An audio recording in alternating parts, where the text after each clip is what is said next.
Hello అండి, మీరు చూస్తున్నది కంచీపురంలోని ఏకాంబరేశ్వర స్వామి టెంపుల్. ఈ టెంపుల్లో పంచభూత లింగాలలో ఒకటి అయిన పృథ్వీలింగంగా శివుడు ఇక్కడ దర్శనమిస్తాడు. ఇక్కడ ఉన్న శివలింగాన్ని స్వయంగా కామాక్షి అమ్మవారు ఇసుకతో చేశారని ప్రతీతి. ఈ ఆలయంలోని మనకు 3500 సంవత్సరాల చరిత్ర కలిగిన ఒక మామిడి చెట్టు ఉంది. ఈ టెంపుల్ చరిత్ర గురించి సపరేట్గా ఇంకొక వ్లాగ్ చేస్తాను. ఇప్పుడు మీరు చూస్తున్న చెట్టానండి 3500 సంవత్సరాల నాటి చెట్టు. అక్కడ చూస్తున్నారు కదా, పార్వతీదేవి గారు ఆ చెట్టు కింద తపస్సు చేశారు. సో ఆ చెట్టు యొక్క హిస్టరీని ఇక్కడ మనకు బోర్డులో డిస్ప్లే చేస్తున్నారు. ఇంకొక ఆశ్చర్యపరిచే విషయం ఏమిటంటే, ఈ చెట్టుకు ఉన్న 4 కొమ్మల్లో 4 రకాల మామిడికాయలు కాస్తాయి.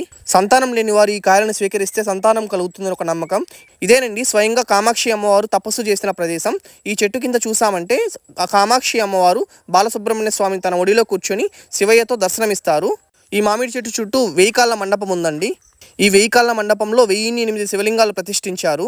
ఏకాంబరేశ్వర స్వామి ఆలయ విశిష్టతను ఇంకొక వీడియోలో చెప్తాను. మీరు ఎవరైనా కంచీపురం వెళ్ళారంటే తప్పనిసరి ఏకాంబరేశ్వర స్వామిని దర్శించుకోండి. వీడియోని లైక్